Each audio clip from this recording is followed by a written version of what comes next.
एक शराबी पति की कहानी। रामधन बहुत गरीब था। दिन भर मेहनत मजदूरी करके सिर्फ 2 वक्त की रोटी के पैसे ही जुटा पाता था। खुदा का यह उसूल है कि वह गरीब के घर कन्या को अवश्य जन्म देता है ताकि वह किसी न किसी तरह का कन्यादान करके अपना परलोक सुधार सके।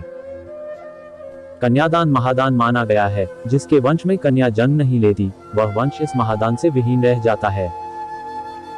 गरीब रामधन के घर में भी एक कन्या ने जन्म लिया था, जिसे उसने अपनी हैसियत के अनुसार पढ़ाया लिखाया। रामधन की बेटी का नाम कविता था, जो युवावस्था में आते आते काफी सुशील और सुंदर युवती बन गई थी।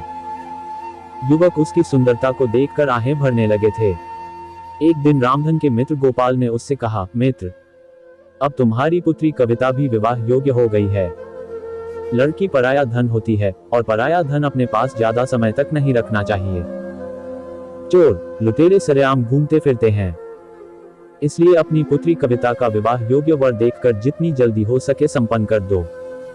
तुम ठीक कहते हो मित्र, मैं आज ही से अपनी बेटी के लिए योग्य वर की तलाश करता हूँ। रामधन ने अपने मित्र का धन्यवाद करते हुए कहा। बस उसी दिन से वह कविता के लिए लड़का तलाश करने में जुट गया। रामधन की मेहनत रंग लाई और बहुत जल्द ही उसे कविता के लिए योग्य वर मिल गया। कमल शहर में रहता था और छोटा मोटा कारोबार करता था। 2 वक्त की रोटियों में कोई टोटा नहीं था। कविता दुल्हन बनकर कमल के घर आ गई। उस रात उन दोनों की सुहागरात थी, जब कविता फूलों से सजाई गई सेज पर बैठ गई थी। घर में उसके अलावा कोई नहीं था। कमल अब अकेला था। उसकी शादी में आने वाले सब रिश्तेदार चले गए थे। रात के 11 बज गए थे। कविता को समझ में नहीं आया था कि उसके पति आज की रात भी कहां रह गए। धीरे धीरे 12 बज गए। 12:10 पर दरवाजा खुला। कविता संभल कर बैठ गई। उसने घूंघट और नीचा कर लिया। कमल धीरे धीरे चलता हुआ सुहाग सेज के पास आया। वह अपने आप पर काबू रखने का पूरा प्रयास कर रहा था। उसके कदम लड़खड़ा रहे थे। कविता कलेजा थामकर रह गई। उसने एक ही नजर में पहचान लिया था कि उसे शराबी पति मिल गया है। एक पल के लिए उसने सोचा कि शायद हो सकता है उसके यार दोस्तों ने इस खुशी के मौके पर पिला दी हो। उसने दिमाग से बात निकाल दी। कमल धीरे धीरे चलता हुआ सेज के पास आया। वह आकर उसके पास बैठ गया। कविता लाज से सिमट गई। उसने गर्दन झुका ली। कमल कई पलों तक बैठा रहा। फिर बोला, मेरी जान कविता, मुझे माफ करना, मैं दोस्तों में फंस गया था। सालों ने जबरदस्ती पिला दी थी। कविता ने कोई जवाब नहीं दिया। नाराज हो मेरी रानी, कमल ने कहकर धीरे से हाथ बढ़ाया और उसका घूंघट उलट दिया।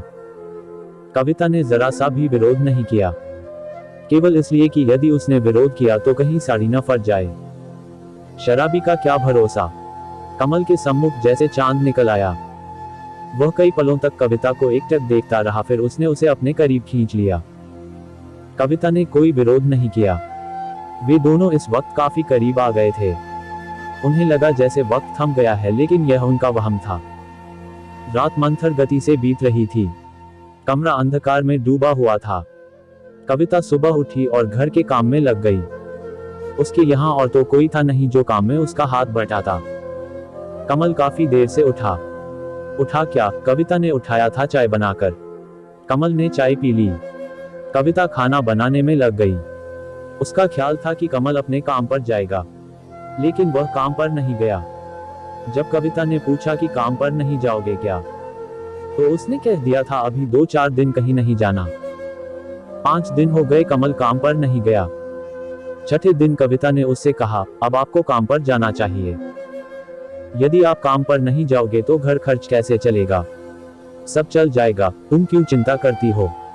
कमल ने कहा, कमा भी लेंगे, अभी कौन सी आफत आ गई है। फिर कविता ने कुछ नहीं कहा। 1 सप्ताह बीत गया। कमल हर रात को पीकर आता था और उसके चिपक जाता था, जैसे वह उसकी वासना की तृप्ति का सामान हो। कविता बुरी तरह परेशान थी, परंतु करे तो क्या करें। उसने कई बार दबी जुबान से कहा भी था कि आपको शराब नहीं पीनी चाहिए, लेकिन कमल ने उसकी बात पर कोई ध्यान नहीं दिया था। उसके घर से उसके पिता आए और कविता को कुछ दिन के लिए अपने साथ ले गए। 2 दिन बाद कमल उसे फिर ले आया।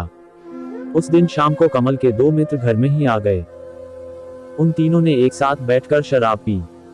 कविता को यह सब अच्छा नहीं लग रहा था, परंतु करती क्या, मजबूर थी। वह जाकर अपने कमरे में बिस्तर पर बैठ गई। इसका पति और उसके मित्र रात को 11 बजे तक पीते रहे। रात में 11 बजे तक कविता बैठी नहीं रही। उसे नींद आ गई और वह सो गई। उसका तो यह रोज का काम था।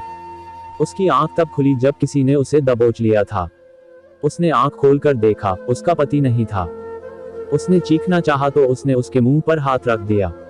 काफी देर तक ने संघर्ष चलता रहा। आखिर में उसने कविता को दबोच लिया, किसी हिरनी की भांति, जैसे कोई सिंह दबोच लेता है। कविता रोती रही। वह उसके चुंगल में कसमसाती रही और उसकी इज्जत लुटती रही थी। वह सोच रही थी कि उसका पति किस काम का, जिसे इस बात का भी ज्ञान नहीं कि उसकी पत्नी के साथ क्या हो रहा है। उसके पति का वह साथी अपनी मनमानी करके चला गया। रात्रि के करीब 3 बजे उसका पति कमल उसके पास लड़खड़ाते हुए कदमों से आया। उसने कविता को छूना चाहा तो उसने उसे दूसरी ओर धकेल दिया।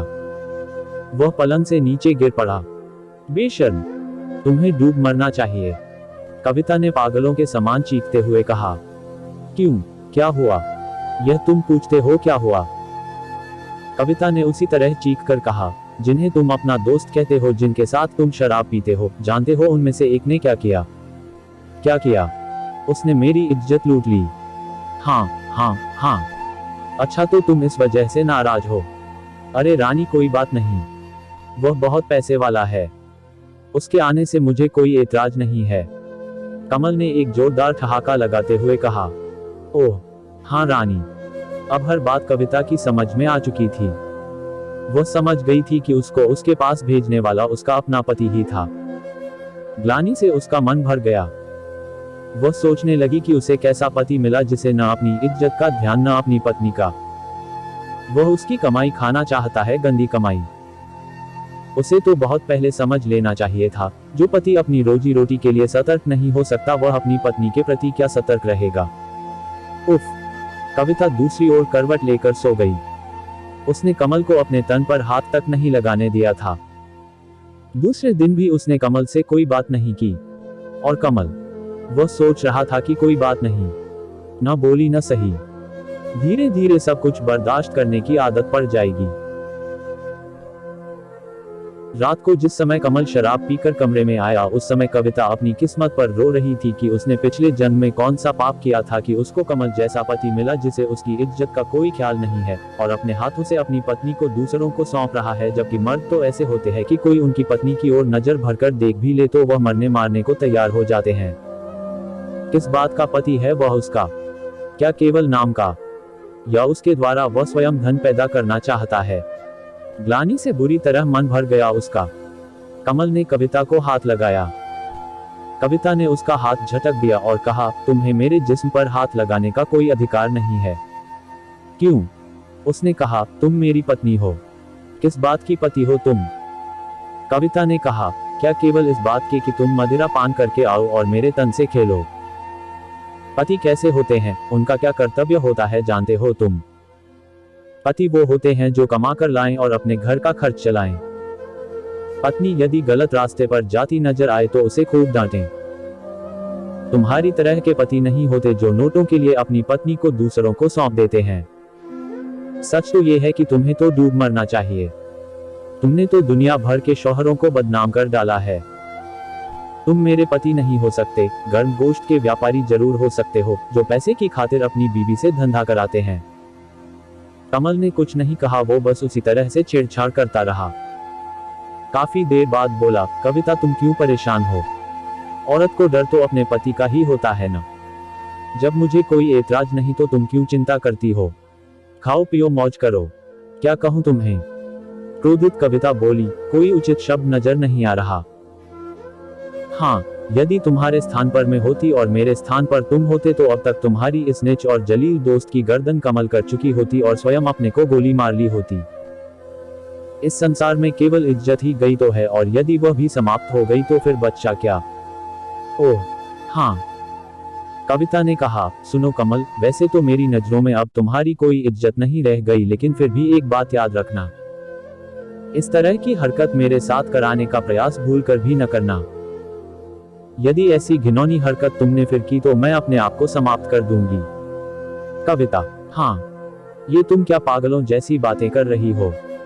उसने कहा, नारी का फर्ज है कि वह अपने पति का कहना माने, चाहे वह उससे पैसा ही क्यों न कराने की पेशकश करें। हाँ, अगर तुम्हारे ऐसे विचार है तो तुम किसी और के साथ शादी कर लो और उससे यह सब कराना। मैं कल ही अपने घर चली जाऊंगी और तुम्हें तलाक दे दूंगी। इस तरह का नरक समान जीवन कम से कम मुझे तो बर्दाश्त नहीं है। क्यों पागल हो रही हो कविता? कमल ने कहा, मैं कौन सा तुमसे रोज किसी का बिस्तर गर्म करने को कह रहा हूं। कभी कभार कोई आ गया तो ठीक है, नहीं तो नहीं। तुम क्या समझते हो मुझे? उसने कहा, मैं कोई वेश्या हूं जो अपने तन का सौदा करके तुम्हारा पेट भरूंगी। अरे अगर तुम कमा नहीं सकते तो डूब मरो या घर में चूड़ियां पहनकर बैठ जाओ। नारी तो पुरुष की इज्जत होती है। किसी ने कहा है, नारी सर्वत्र पूज्यन्ते। कहते कहते कविता हौंफने लगी और कुछ देर खामोश रहने के बाद उसने कहा, तुम इन सब बातों को तभी समझ सकते हो जब तुम्हें अपनी इज्जत का ख्याल हो। तुमने तो ये अंगूर की बोतल ऐसी गले लगा रखी है जिसने तुम्हारे सोचने समझने की शक्ति को समाप्त कर दिया है। अगर तुम में थोड़ी बहुत भी बुद्धि है तो इस शराब को छोड़ो और अपना काम करो।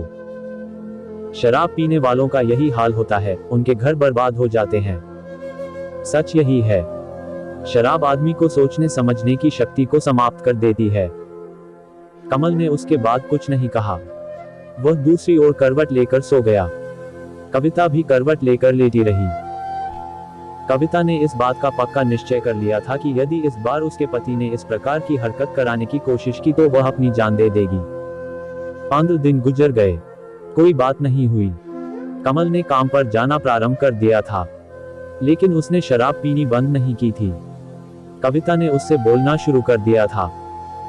उसने सोचा था कि शायद उस दिन की बातों का उस पर असर हो गया है और वह सीधी राह पर आ गया है। कभी कभी ऐसा भी हो जाता कि आदमी को कोई बात लग जाती है, लेकिन कहते हैं न कि कुत्ते की पूंछ 12 साल तक नलकी में रखो, जब निकलेगी टेढ़ी ही निकलेगी। कमल ने यह देखने के लिए कि अब वह क्या करती है, उस रात को फिर उसने अपने एक साथी को कविता के कमरे में भेज दिया। जब उसने जाकर उसे छुआ और उसकी आंख खुली तो उसने उसे पूरी शक्ति साथ दूर धकेल दिया। बचाओ! वह चीखी भी थी, परंतु बचाने कौन आता? उसे भेजने वाला तो उसका अपना पति ही था, जो अपनी पत्नी के शरीर को बेचकर उसकी कमाई खाना चाहता था। पुरुष के समक्ष नारी कमजोर होती है। उसने उसे दबोच लिया और अपनी इच्छा पूरी कर ली। हवस पूरी करने के बाद वह कमरे से निकल गया। उसके जाते कविता बाहर आई और उसने दूसरी मंजिल से छलांग लगा दी। नीचे सड़क पर उसका सिर लगा, सिर फट गया और वह एक ही पल में स्वर्ग से धार गई। आसपास के घरों के लोग इकट्ठे हो गए। शराबी कमल भी घर से निकलकर बाहर आया और रोने लगा। उसका साथी उस दुर्घटना को देखकर चुपचाप वहां से खिसक गया। पुलिस आई और लाश को उठाकर ले गई। पोस्टमार्टम के बाद लाश उस कमीने कमल को मिल गई और उसने उसे चिता के भेंट कर दिया। ऐसे पति को तो अपनी पत्नी की चिंता को अग्नि देने का भी अधिकार नहीं होना चाहिए।